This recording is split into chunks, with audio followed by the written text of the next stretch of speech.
everybody, and welcome to the Ruff world. Today, my name is David Ruff. I'm coming to you from Ruff Team Realty here in beautiful Toronto, Canada. And today we are going to be going over your offer checklist.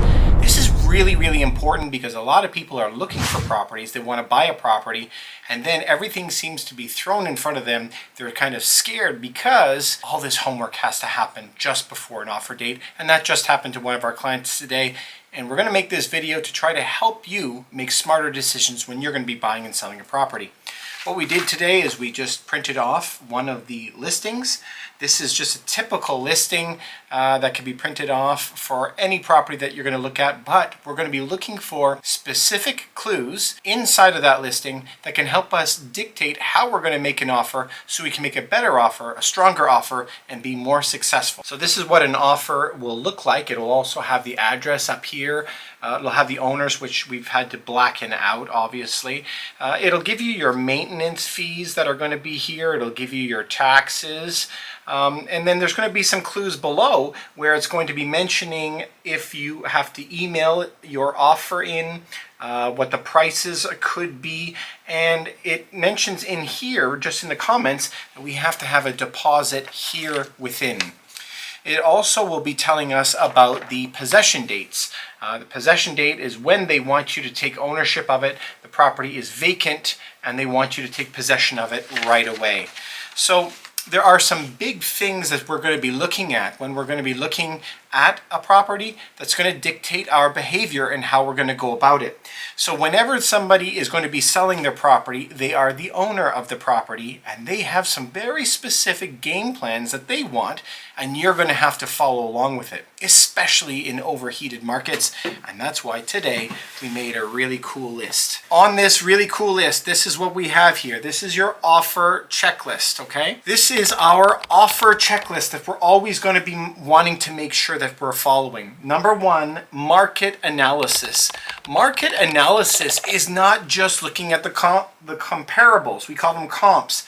Don't be a newbie, right? We want to make sure that we're looking at a lot more than just comparables.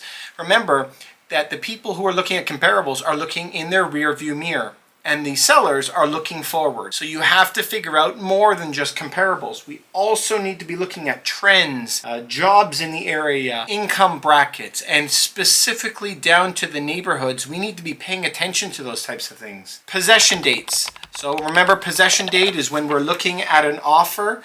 It will be right up near the second box. It'll say the possession date, and this one is vacant. So what happens anytime that a unit is staged? It means it is vacant, and they want you to take possession as close to that date as possible. So you're not going to be making a 60 or 90 day close. You're going to be making a close based on a couple days or a week. We're going to make it very tight because we want to make sure that you're going to get that unit. Another very complicated one that people find complicated is the deposit upon acceptance. So the deposit upon acceptance is very popular nowadays. The deposit is normally given 24 hours after you buy a property. But nowadays, it is becoming more and more common that people are backing out of the deal and not dropping off their contract deposit. Recourse does a seller have if you don't drop off the deposit? Of course, the deal will be null and void. You're in breach.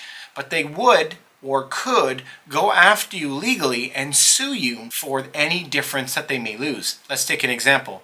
Say that you sold your home for $500,000 and they didn't drop off the deposit check. In turn, you turn around and go and try to sell your home again, and you can only sell it for $480,000. You've now lost $20,000 compared to the first offer, and it's up to you now to get a lawyer and go to court to try to get that extra $20,000. A lot of people do not want to go through that trouble, and so that's why nowadays we're going back to what we used to do in the old days, where we would have the deposit instead of upon acceptance. It'll be here within. Here within, that meaning that you are going to go to the bank, you're going to get that check prepared, that check, the draft, the certified check, whatever it is going to be. You're going to have that pre-prepared, and a photograph is going to be taken of it and attached to the offer. So when you go to put in the offer, it makes your offer look a lot stronger.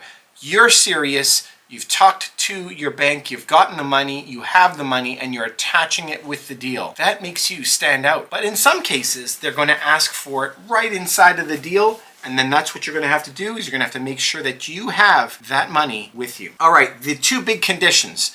These are the conditions that normally come up when we're going to purchase a home. Finance and inspection. So finance condition, we want to make sure that you talk to your mortgage agent first, right? We want to make sure that you've talked to your mortgage agent first. Why would we want to do that? Remember, a mortgage agent is not going to give you just carte blanche pre-approval. The pre-approval is going to be conditional on what the taxes are for the unit.